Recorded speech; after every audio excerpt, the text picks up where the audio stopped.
আমি আমার জীবনের শেষ রক্তবিন্দু দিয়ে হলেও এই ঢাকা 10 আসনের মান সম্মান ধরে রাখবো ইনশাল্লাহ। এই সাজানো বাগানের আমি একজন মালি হয়ে এটার পরিচর্যা করলেই ইনশাল্লাহ আমি বিশ্বাসী আগামী 7 তারিখে বাংলাদেশের 300 আসনের মধ্যে সবচেয়ে বেশি ভোট নিয়ে আমি আপনাকে এই এলাকার নৌকা আপনার হাতে তুলে দেব। আমি মনে প্রাণে বিশ্বাস করি ইনশাল্লাহ। আমি আপনাকে কথা দিচ্ছি এই ঢাকা 10 আসনের 2 কন্যা হিসাবে মাননীয় প্রধানমন্ত্রী শেখ হাসিনা এবং ছোট আপা শেখ রেহানা আপনাদের দুজনের দায়িত্ব আমার। আমি আপনাদেরকে এই এলাকায় দেখে শুনে রাখবো ইনশাল্লাহ। আচ্ছা, এখানে ডাকছে সে আপা শেখ হাসিনা এবং শেখ রেহানা, উনি হলেন ফেরদৌসের আপা। 10 হবে, 10-এ 10। আপনি মানবতার মা, আপনি আমার মা। এই একটু আগে ডাকলো আপা, এখন বলতেছে আপনি মানবতার মা, আমার মা। তোর বোন আবার তোর মাও হয়। হাই রে হায়, পা চাটা গোলাম রে, শালা গোলামের গোলাম। ভোট দিবেন কাকে? নৌকা।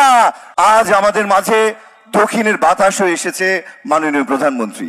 মাননীয় প্রধানমন্ত্রী, আপনি এসেছেন আমার এই এলাকায়। এই যে বলছি এই কথাটা, এতে করে আমার মনে হচ্ছে জীবনের শ্রেষ্ঠ অহংকার, শ্রেষ্ঠ গর্বের জায়গায় আমি পৌঁছে গেছি। কারণ আপনি আমাকে এমন একটি আসন দিয়েছেন, বাংলাদেশের সবচাইতে ঐতিহাসিক আসন, বাংলাদেশের সবচাইতে গুরুত্বপূর্ণ আসন। সামনে তাকালেই সে 32 নম্বরের বাড়ি, যেখানে আপনি বেড়ে উঠেছে ছোট আপা শেখ রেহানা সহ বঙ্গবন্ধুর পুরো পরিবার, যেখানে জাতির জনক, মহাকালের মহানায়ক তার জীবনের অধিকাংশ সময় কাটিয়েছে, যেখান থেকে ঘোষণা দিয়েছেন বাংলাদেশের স্বাধীনতার, যেখান থেকেই বেগম ফজিলাতুন্নেসা মুজিব নেপথ্যে থেকে 7ই মার্চের ভাষণ থেকে বাংলাদেশের স্বাধীনতা সহ ভাষা আন্দোলন সহ প্রত্যেকটি ঘটনার জ্বলন্ত উদাহরণ হয়ে, জ্বলন্ত সাক্ষী হয়ে আছেন বাংলাদেশের প্রত্যেকটি মানুষের হৃদয়ে।